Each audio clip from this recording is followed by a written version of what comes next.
Hello guys, welcome to my new blog. और हम लोग पहुंच चुके हैं पंचवटी, और पंचवटी से हमने ले लिया है ऑटो लेने के बाद हमारे 3 ऑटो हो चुके हैं। और तीनों ऑटो क्या क्या करेंगे, 11 मंदिरों का हम लोग यहाँ दर्शन करने वाले हैं। और जो मंदिर है अभी मुझे हाल फिलहाल तो नहीं पता कि कौन कौन से मंदिर हैं, लेकिन उसमें से एक कपालेश्वर मंदिर है जो मुझे पता है। उसके बाद हम लोग कितने मंदिर के दर्शन करने वाले हैं ये तो खैर अभी दर्शन करेंगे जब जाके पता चलेगा। लेकिन फ़िलहाल हम ऑटो में बैठ चुके हैं।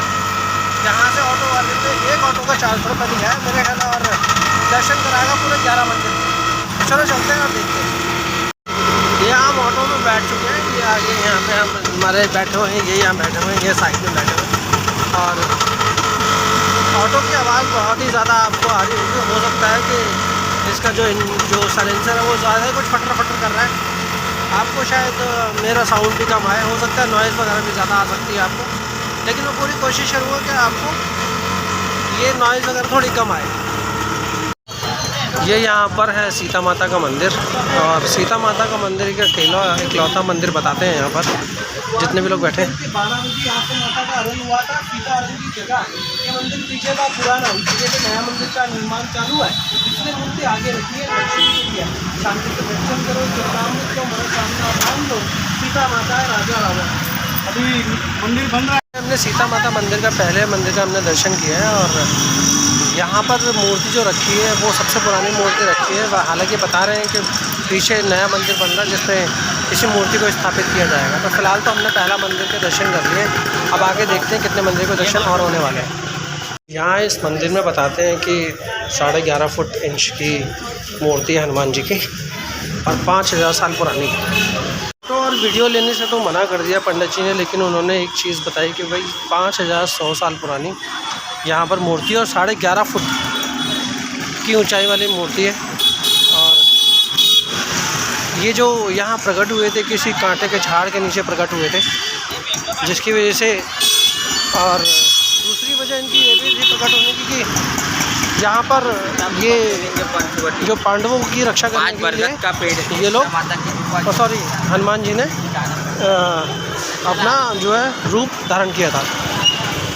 2 मंदिर के हमारे दर्शन हो गए ऑलरेडी, अब तीसरे मंदिर के लिए हम रवाना हो रहे हैं। तो तीसरे मंदिर का दर्शन करते हैं, देखते हैं वहाँ कौन सी हो सकता है। सीता माता का मंदिर ही बता रहे हैं, या कौन सा मंदिर वहाँ जाकर पता चलता है। यहाँ इस मंदिर में हमें दर्शन करने थे, लेकिन यहाँ तो बहुत ही ज़्यादा भीड़ है। करीब 1 से 1.5 घंटा लग जाएगा हमें लाइन में, जैसे कि बता रहे हैं। तो हमने यहाँ तो दर्शन नहीं किया, अब इसके आगे किसी मंदिर में देखते हैं वहाँ क्या हाल है, क्या वहाँ पर भीड़ है। अगर भीड़ होगी तो शायद हो सकता है शायद वहाँ भी दर्शन न करें, क्योंकि हमें आगे भी कहीं जाना है। तो पहले देखते हैं कि 3 मंदिर क्लियर हो गए, चौथे मंदिर के लिए रवाना हो रहे हैं। तो आ गए श्री कालाराम मंदिर, देखते हैं अंदर। तो शायद फ़ोटो अलाउड और वीडियो अलाउड नहीं है। कालाराम भगवान जी के भी हम लोग दर्शन कर चुके हैं। ये हमारा चौथा मंदिर था, और काफ़ी शान मंदिर है अंदर। और कालाराम में जो है उनकी मूर्ति, जितनी भी तीनों मूर्तियाँ एकदम बिल्कुल ब्लैक हुई पड़ी, काली हुई पड़ी है, इसलिए इनका नाम यहाँ पर कालाराम मंदिर के नाम से प्रसिद्ध है। ये सामने यहाँ मंदिर है, यहाँ से आप एंट्री कर सकते हैं। एंट्री करके देख ही सकते हो, जैसे वहाँ लाइन लगी हुई है। ये सभी लोग एंट्री कर रहे हैं कालाराम मंदिर के लिए। ये इस तरीके से यहाँ पे ये पूरा का पूरा मंदिर है, और मंदिर अंदर से काफ़ी बड़ा मंदिर है, और गेट पर ही चेकिंग शुरू हो जाती है। और यहाँ वीडियो और फ़ोटो खींचना दोनों ही बैंड है, और किसी ने इस तरीके से कोई हरकत कर भी दी तो उसको तुरंत गार्ड टोक देता है, या उनके फ़ोन उनसे ले लेता है। 4 मंदिर हो गए हमारे कंप्लीट, अब चल रहे हैं हम 5वें मंदिर के लिए। और अब देखो कौन सा मंदिर ये दिखाते हैं हमें। नासिक और पंचवटी इस बार हम पूरा घूमने वाले हैं। नासिक तो खैर हम कर रहे हैं, पंचवटी में घूमने, और पंचवटी के जितने भी मंदिर हैं उस पर हम लोग जाएंगे। और लास्ट में हम नर्मदा नदी वगैरह भी वहाँ भी जाएंगे, दर्शन करेंगे। ये लास्ट में हमारा है। इस वीडियो के लास्ट तक बने रहिए, ताकि आपको लास्ट में जो स्नान है, जो नर्मदा नदी और दूसरी नदियों का जो मेल है वो भी आपको दिखाएंगे। और वहाँ गोदावरी नदी वगैरह के जो मेल है वो हम दिखाएंगे आपको। और वहाँ पे हम लोग नहा तो नहीं पाएंगे, लेकिन अपने ऊपर सीटें ज़रूर लेंगे उसके। और ये मेरे लिए बड़ा सौभाग्य की बात है तो मैंने कभी नदी वगैरह पहले कभी देखी थी और मैंने ना सोचा था, लेकिन आज मुझे वहाँ के दर्शन होने वाले हैं। तो ये दर्शन मैं अपने थ्रू आपको भी कराना चाहता हूँ। बने रहिए इस वीडियो में, देखते रहिए लास्ट तक। यहाँ पे तीनों नदियों का संगम है, अरुणा, वरुणा और गोदावरी का यहाँ संगम होता है। और यहाँ पर आप देख ही सकते हैं तीनों नदियाँ मिलकर एक साथ एक जैसी हो जाती हैं। और यहाँ हम लोग थोड़ा सा अपना हाथ मुँह वगैरह धोएंगे और थोड़ा अपने ऊपर छींटे भी लेंगे। वहाँ सामने से ये आ रही है गंगा गोदावरी और बहुत ही सुंदर सीन है देखने के लिए। बहुत ही ज़्यादा तेज़ पानी आ रहा है, काफ़ी दूर तक फैली हुई है, यहाँ से लेकर यहाँ तक चारों तरफ फैली हुई है। बारिश होने की वजह से हमें एक जगह आकर रुकना पड़ गया। बाहर बहुत ज़्यादा तेज़ बारिश हो रही है। वैसे तो जब हम ऑटो से निकले थे तब तो बहुत थोड़ी बड़ी बारिश हो रही थी। जैसे ही हमने गोदावरी नदी में दर्शन किए और जल मुंह पे मारा और अपने ऊपर छिड़का, उसके बाद इतनी तेज़ बारिश हो गई, मुझे तो समझ में नहीं आ रहा। जब से हम लोग आए ना, बारिश तो ऐसे हो ही जा रही है जैसे पता नहीं कि प्रभु दर्शन भी दे रहे हैं और बारिश भी हो रही है, दर्शन भी दे रहे हैं, बारिश भी हो रही है। और सुबह से हम लोग कुछ इसी तरीके से बारिश का फेस कर रहे हैं। अभी भी यही हाल है, बस हम लोग बचने के लिए एक छप्पर के नीचे खड़े हुए हैं। बस यहाँ से हम सीधा कपालेश्वर मंदिर के दर्शन करेंगे और वो भी यहीं पास में ही है, 3 से 4 मिनट का रास्ता वॉकिंग है। जैसे बारिश थोड़ी ढीली हो जाएगी, थोड़ी कम हो जाएगी, तो हम लोग कपालेश्वर मंदिर के दर्शन करेंगे। यहाँ हमारे दर्शन हो गए कपालेश्वर महादेव के। कपालेश्वर महादेव का नाम तो तकरीबन सभी लोग जानते ही हैं और मुझे नहीं पता था इस बार प्रभु शिव शंकर के दर्शन होते चले जाएंगे। बट बहुत अच्छे से दर्शन हुए क्योंकि भीड़ बहुत कम है। वैसे तो भीड़ बहुत ज़्यादा रहती है सैटरडे, संडे और मंडे, बट हमारे दर्शन अच्छे से हो गए।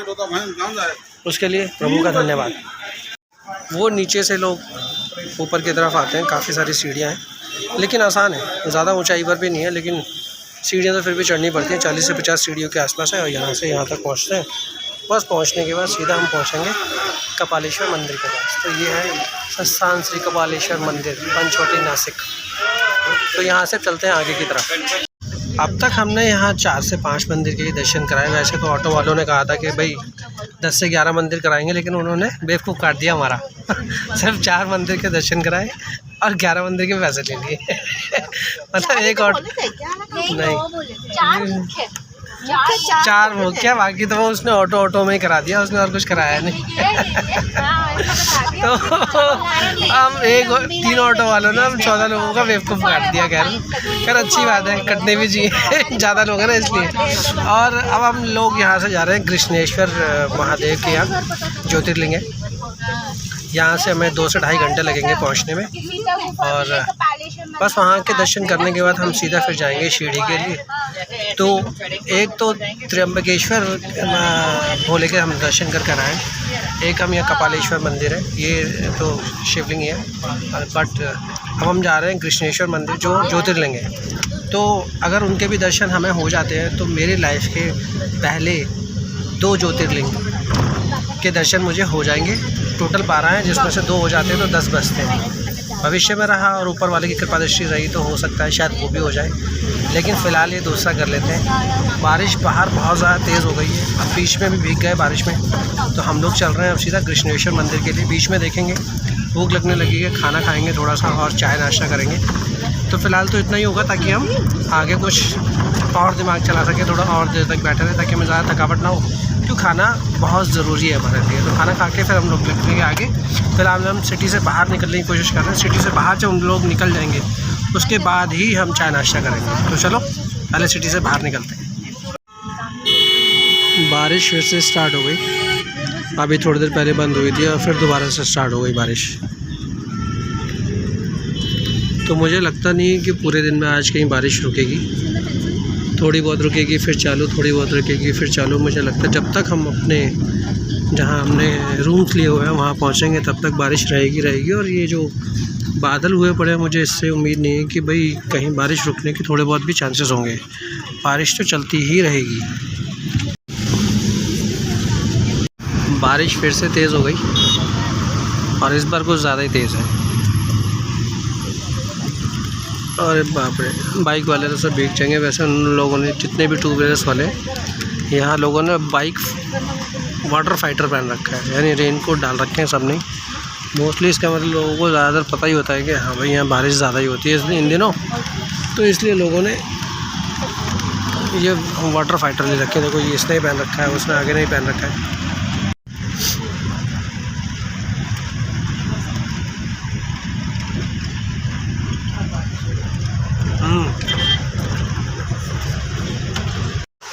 ये सेठ जी ने हमें चाय पीने के लिए रोक लिया है यहाँ पर। ये सेठ जी ने यहाँ पे रख रखी है प्लेट, यहाँ पे ले रखी है केतली। अब सेठ जी के साथ हम पियेंगे चाय। बारिश हो रही है बहुत ज़्यादा तेज़, सोचा कि अच्छी है बढ़िया तरीके से, तो इसलिए रुकना पड़ गया इनके साथ। अगर चाय पी लेते तो सेठ जी से बात करेंगे। पिछले 1 घंटे 40 मिनट से हम लोग रोड पे चल ही रहे हैं और बारिश होए जा रही है। ना तो हम ही रुक पा रहे हैं ना बारिश रुक पा रही है। बारिश की वजह से हम नहीं रुक पा रहे हैं और हमारी वजह से तो खैर हम रुक ही नहीं पा रहे हैं। तो अब पहुँचे हैं यहाँ पर 4:40 पे। हमने क्या चाय लिया, चाय यार इतनी सी, इतना छोटा सा कप, उसमें 10 रुपये की चाय। वो कौन से गाल में किधर की तरफ घुस गई कुछ पता नहीं चला। तो फिर हमने 1 कप और लेनी पड़ी, जिसमें हमने 1/4 पराठा हमारे पास जो पुराना बचा था सुबह का वो खा लिया। और अब जो है 2 कप चाय हो गई, 1 रस खा लिया हमने और 1/4 पराठा ले लिया, जिसकी तरफ से हमारे पेट में थोड़ी सी जान पड़ गई और सर में इतनी ज़्यादा तेज़ दर्द हो रहा था पिछले 1-1.5 घंटे से। चाय पी के थोड़ा वो भी कम हुआ। मैं चाय पी के सर दर्द कम हुआ इसलिए क्योंकि मैं चाय पीता हूँ और चाय की मुझे आदत है, तो इसलिए सब कभी सर दर्द होता है इस तरीके का कहीं ट्रैवल करने पड़ता है।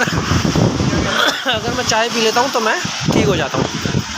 हमारे सारे लोग यहाँ पे चाय वगैरह पी के सब हो चुके हैं रेडी और हमें पहुँचना भी है क्योंकि 4:45 हो चुके हैं और हमें यहाँ से पहुँचने में लग जाएगा अभी 1.5 घंटा।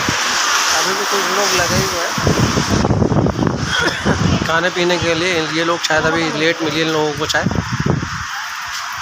सब हो चुके हैं रेडी और रेडी होने के बाद अब हम लोग निकलेंगे अपनी बस की तरफ। और बस की तरफ निकल के अब चलेंगे सीधा अपना आगे जहाँ हमें जाना है ज्योतिर्लिंग के लिए। ये आ गया यहाँ पर टोल और इस टोल को क्रॉस करते ही सीधा हम घुसेंगे औरंगाबाद में। औरंगाबाद में जाने के बाद क्या मतलब औरंगाबाद अब पहुँच गए हम लोग, तो काफ़ी सांस में सांस आई है कि हाँ भाई अब मंदिर के हम आसपास ही हैं। क्योंकि पिछले काफ़ी देर से हम लोग मेरे ख्याल है करीब 2-2.5 घंटे से, मतलब 6:30 होने को आ गए, 2.5 घंटे से हम लोग कंटिन्यू चले ही जा रहे हैं और चलते हम थक भी गए और हमने 1-2 बार झपकियाँ भी ले ली, लेट क्या लिया मतलब यही इसी चेयर पे हमने थोड़ा रेस्ट भी कर लिया। 15-20 मिनट हमने आंखें बंद की और थोड़ा सा रेस्ट भी हो गया। मतलब कुल मिला के 2.5 घंटे में हम सारा काम कर चुके हैं। अब उतरेंगे और प्रभु के दर्शन होंगे। हमें दर्शन करने के बाद सीधा फिर हम अपने घर की तरफ निकलेंगे।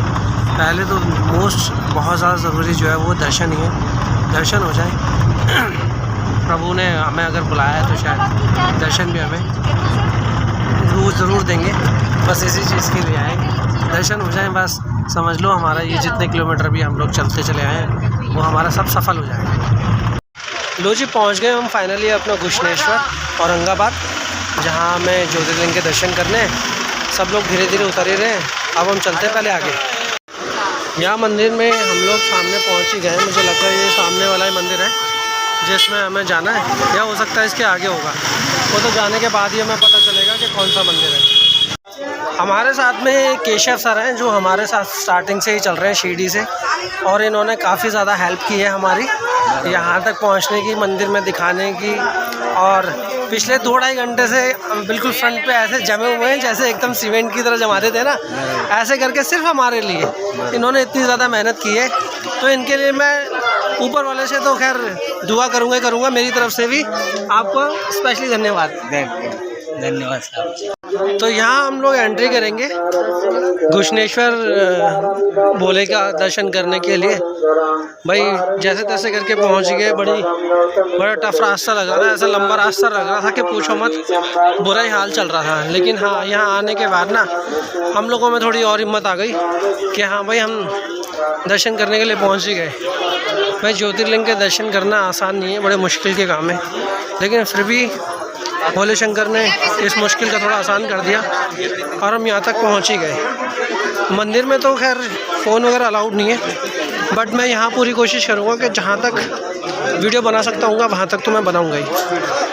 तो हमें यहीं से एंट्री करना पड़ेगा या हो सकता है आगे से। ये भैया जो हमारे साथ केशव है, ये हमें बताएंगे कि कहाँ से हमें एंट्री करना है। 8 बज चुके हैं और हम लोग पी रहे हैं अभी चाय। औरंगाबाद की बाउंड्री से हम लोग आ गए बाहर और चाय पी के फटाफट हम निकलेंगे और 1.5 घंटे के अंदर पहुंच जाएंगे हम लोग शिरडी। यहाँ हमारे नानू भाई साहब की चाय बिस्कुट चल रही है, यहाँ दीपू की चल रही है, यहाँ तो मेरी वाइफ भाई सुर्खी लगा रही है फटाफट खींच के, और मैं तो खैर पी रहा हूँ। 8 बज चुके हैं और हम लोग यहाँ से चाय पी के निकल चुके हैं। चाय तो वैसे रखी हुई थी, चाय वैसे रखी हुई थी, हमने फिर भी पी ली क्योंकि चाय मुझे ज़रूर चाहिए होती है। और चाय पीने के बाद अब हम लोग लो जी बस की बुझ गई लाइट और मैं रोड की लाइट पे हूँ, अंधेरा होने वाला है। चलो मिलेंगे अब शिरडी में या कहीं बीच में, अगर हम रुके तो वहाँ बात करेंगे। लेकिन फ़िलहाल अभी हम यहाँ से निकलते हैं क्योंकि अंधेरा हो चुका है बस में भी और बाहर रोड पर भी कोई लाइट वगैरह नहीं है। 9:20 हो रहे हैं, हम 9:20 पर इस गाड़ी से उतरे और पहुंचने में हमें करीब लग गए पूरे 1 घंटा 20 मिनट। 8 बजे हम लोग वहाँ से निकले थे और 9:20 हो रहे, 1 घंटा 20 मिनट पूरे लग चुके हैं। हम लोग उतरे हैं यहाँ पर, हम लोग खाएंगे पहले खाना खाने के बाद हम लोग आगे निकलेंगे। ये खड़ी हमारी गाड़ी जिसने हमें यहाँ ड्रॉप कर दिया और बाकी के सब लोग धीरे धीरे यहाँ से निकल रहे हैं और ये सब लोग यहाँ एक एक करके सब उतर रहे हैं। बाकी चीज़ें मैं आपको थोड़ी देर में बताऊँगा। फ़िलहाल एक यहाँ पे होटल है और एक यहाँ पर होटल है, इन दोनों में से देखते हैं कौन किस में हम खाना खा सकते हैं, क्योंकि दोनों ही वेजिटेरियन होटल्स हैं और हम नॉनवेज खाते नहीं हैं, इसलिए हमें वेजिटेरियन खाना ही देखना पड़ेगा। ये हमारे साथ में राजू भैया हैं जिन्होंने हमें पूरा अभी तक का जितने ज्योतिर्लिंग और कपालेश्वर जितने भी आसपास का नासिक है सारा इन्होंने ही दिखाया है। ये साथ में केशव जी हैं, ये तो मेरी वीडियो में ऑलरेडी हैं, लेकिन राजू भाई साहब हैं। यहाँ तक हमें 1 घंटे 20 मिनट में कहाँ से घुश्नेश्वर मंदिर से यहाँ तक शिरडी तक 1 घंटे 20 मिनट में पूरा उतार दिया और 120 किलोमीटर के आसपास था। अगर देखा जाए तो 1 मिनट का 1 किलोमीटर आराम से पहुँचाया, आराम से घुमाया। बहुत फ्री माइंड होकर हम लोग बैठे थे पीछे बैक साइड में। और राजू भैया का मैं अपनी तरफ से और अपनी पूरी फैमिली की तरफ से करता हूँ धन्यवाद। थैंक यू राजू भाई, थैंक यू। तो खाना खाएँगे हम यहाँ पंजाबी तड़के में। ये हमारा डिसाइड हुआ है खाने का पॉइंट, उन दोनों में से कोई एक। तो बैठने के लिए सीटिंग वगैरह तो यहाँ अच्छी है, बाकी खाना खाने के बाद पता चलेगा कि खाना कैसा है। और देखते हैं अंदर बैठते हैं या बाहर बैठते हैं, उस हिसाब से हमारी आगे बातचीत बनेगी। तो हम लोग सोच रहे हैं यहीं बाहर बैठ के ही खाना खा लें, ताकि बैठे बैठे बस के अंदर तो हम थक चुके हैं, थोड़ी सी में बाहर की हवा भी आ जाएगी। तो इसलिए हम बाहर ही खाना खाएँगे, बाहर ही बैठेंगे। यहाँ भाई साहब हमारी बैठने की सेटिंग बना रहे हैं, जैसे कि यहाँ पे टेबल और चेयर धीरे धीरे सेट कर रहे हैं। यहाँ पर एक और इन्होंने टेबल जोड़ दी, तो देखिए मैं दिखाता हूँ अभी आपको। यहाँ टेबल जुड़ रही है ताकि हम लोग आराम से बैठ के एक साथ खाना खा सकें। 3 टेबल जुड़ गई हैं और उसके साथ साथ अभी यहाँ पे चेयर्स और सोफ़े भी लग जाएंगे साथ में, ताकि हम 14-15 लोग आराम से बैठ के खाना खा सकें। खाना खाने के लिए हम लोग सब बैठ चुके हैं और जो 2-4 लोग बाकी के सब लोग हाथ धोने के लिए गए हुए हैं। जो बचे हम यहाँ बैठे हुए हैं और यहाँ पर ये हमारे चाचा घर अभी ऑलरेडी बैठ चुके हैं। मेनू देख रहे हैं कि क्या लेना है क्या नहीं लेना है, खाने में क्या दाल लेनी है, सब्ज़ी लेनी है या कुछ और लेना है। और बाकी के लोग जितने भी लेडीज़ लोग हैं हाथ वगैरह धोने के लिए गए हुए हैं।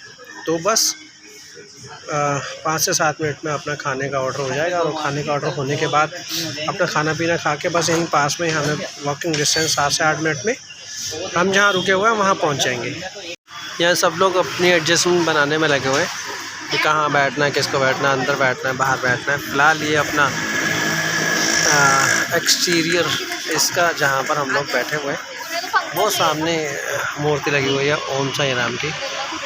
यहाँ आपको हर रेस्टोरेंट में साईं बाबा की मूर्ति ज़रूर लगी हुई मिलेगी और 90% जितने भी होटल्स हैं, रेस्टोरेंट हैं या कुछ भी है, वहाँ साईं का नाम तो ज़रूर होगा। साईं से ही स्टार्ट होती है यहाँ पे हर चीज़, चाहे वो बिल्डिंग का नाम हो, चाहे रेस्टोरेंट का नाम हो, चाहे होटल का नाम हो, चाहे ढाबे का नाम हो, किसी दुकान का नाम हो। तो 90 से 92% जितने भी बिज़नेस हैं सब साईं के नाम से ही स्टार्ट होते हैं।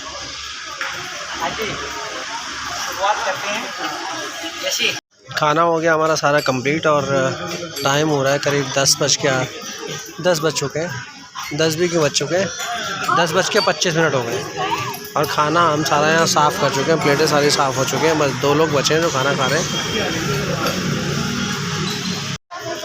10:30 हो चुके हैं, खाना हम लोग कंप्लीट कर चुके हैं। अब पेमेंट वगैरह कर दें। पेमेंट वगैरह करने के बाद अब हम लोग निकलेंगे जहाँ हमने स्टे किया हुआ है, और वॉकिंग में ही जाएंगे। हमें किसी गाड़ी की ज़रूरत पड़ेगी नहीं, क्योंकि 7 से 8 मिनट का वॉकिंग डिस्टेंस है। और वहाँ जाने के बाद सीधा हम करेंगे अब आराम, क्योंकि पूरे दिन की ट्रैवलिंग कर रहे हैं। सुबह 7:15 या 7:30 बजे के आसपास से ट्रैवलिंग करते करते ये टाइम हो गया है। रात के 10:30 बज चुके हैं। सर में भी बहुत ज़्यादा दर्द हो रहा है। अब जाके सीधा सोएंगे आराम से, और सोने के बाद फिर रेस्ट करके फिर अगले दिन फिर हमें जाना है। वो मैं आपको सुबह मॉर्निंग में बताऊँगा कि कल हमें कहाँ जाना है। तो आपको मेरा ये वीडियो कैसा लगा? वीडियो पसंद आया हो तो वीडियो को लाइक कीजिए, शेयर कीजिए, और मेरे चैनल को सब्सक्राइब कीजिए। और बाकी सब आपको पता ही है, दोबारा बार बार बोलने की तो ज़रूरत है नहीं। आप बहुत ज़्यादा समझदार लोग हैं। कमेंट ज़रूर कीजिए, जैसा भी हो कमेंट में आप मुझे ज़रूर बताइए कि मेरी वीडियो आपको कैसी लग रही है। जो भी मैंने आपको दिखाया है इसके अंदर, वो आपको कैसा लगा, अच्छा या बुरा, जो भी कमेंट करके आप ज़रूर बताइए। Thank you. तो जी हम पहुँच गए वापस जहाँ हम लोगों ने स्टे किया हुआ है। सुबह यहीं से निकले थे, और जब निकले थे तब तो बड़े एक्साइटेड एनर्जी भरे हुए थे, लेकिन अब आए हैं तो वैसे थके मांदे से हो रहे हैं कि बस जैसे तैसे करके कोई हमें हमारे बेड तक पहुंचा दे और हम जाके आराम से सो जाए, वो सुबह ही उठाए। तो अभी तो हमारी कंडीशन हो रही है कुछ इस तरीके की। बस लिफ्ट वगैरह आएगी, लिफ्ट वगैरह में अपना पकड़ेंगे और सीधा निकलेंगे अपने घर के लिए, मतलब जहाँ हम स्टे कर रहे हैं वहाँ।